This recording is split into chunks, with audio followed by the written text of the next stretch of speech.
Right, so this is a very early stair, 1705. I can't think of another stair in a building in the South, I say in the South, anything south of Delaware, that dates earlier than this. And there aren't many in America that date earlier than this staircase. But the balusters, the handrail, the framing, all of that is original.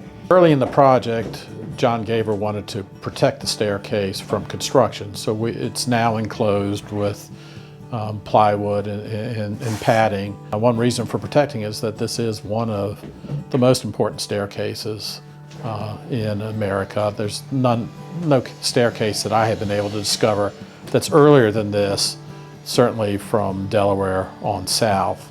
There are pieces that you can see that are similar to the work that was done on this staircase up the road at the Quaker Meeting House that dates to the 1680s. It does have turnings in the elder's bench that are very similar to the ones, the turnings used in this staircase, but the stair over there is a later replacement. And because of that, this just makes this an extraordinary artifact to study and just an amazing part of this building. The room that the staircase is in was an appendage off the back of the house, and that's a very early form of building refined staircases. Before 1705, there weren't many places that had really nice staircases like this with turned balusters and open sides to them, that they tended to be enclosed winders. And it's only when the second floor of houses become important to the family that they start building these more refined staircases. And conceivably in this house from the beginning, the second floor was not just a place to have secondary bedrooms, but potentially a special room for guests upstairs. And I think that may be the reason they had spent so much money on this staircase. This is a closed string staircase, which means there's a rake board that runs between the newel post, and you don't see the tread ends when you're standing outside of the stair because of this board. That board is tenoned and pegged into the newel post, and it's tenoned and pegged all the way up.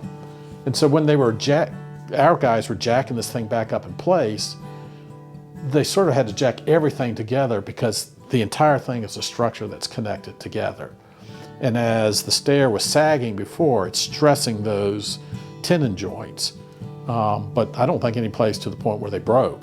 They were just overly stressed in a lot of places and compressing, parts of the joints in some places and opening up some of the others, but pegs were still intact. And but all of that gave the stair some of its rigidity. Whereas I think today what we would do is put sawtooth-like stringers in place.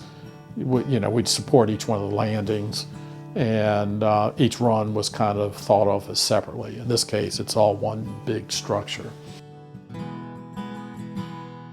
Over 315 years worth of people walking up and down these stairs, they've really dropped a lot. So at this point, we're trying to jack them back to a level platform, each landing being level and plumb, newel posts being plumb, handrails being plumb.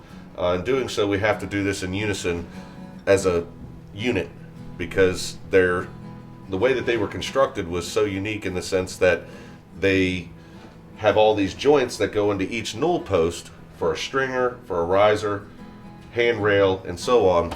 There's multiple connection points in there, and they're really done very well. So we have had a structural engineer obviously look at all of the connection points, the lifting points that we're going to be using, and the system that was drawn up and approved was a 1/4 inch galvanized cable.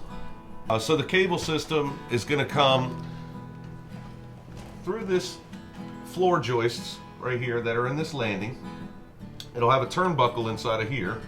So we're coming back through here behind the lat and then all the way up through the top newel post, which is on the second floor landing. Then it goes through our new steel beam carrier. We should be able to put the tension on that, and that is then going to carry the load from this null post, which this is just a temporary jacking post, obviously. It's going to carry the load from here up to our new steel beam and also keep the stairs together as they always should be. So the cable system's rated for 6,000 pounds. We should probably only be putting about 1,000 pounds on it, is what the engineer has proposed. Another kind of unusual thing about this staircase is that it runs finished all the way up into the attic. There's servants' rooms upstairs to begin with. And why would you use a refined staircase to get from the second floor to the attic floor if it's not polite space? It's not where the family or guests are going to go. So that's pretty interesting. And it's a tradition that seems to carry on in Maryland and Pennsylvania throughout the 18th century, this just being a very early example of it. A little farther south into Virginia, North Carolina, you would not expect to see a refined staircase going upstairs. And in fact, one of the biggest and flashiest houses built in Virginia in the 18th century, a place called Blandfield, built by Robert Beverly about 1770. He had 2 pairs of staircases coming up to a second floor passageway, just really grand staircases. And then once you got to that passageway, there was simply a ladder stair that ran from there up into the attic. So this is, very much a regional thing to do these, to spend the money to run it up into the attic. This just makes this an extraordinary artifact to study and just an amazing part of this building.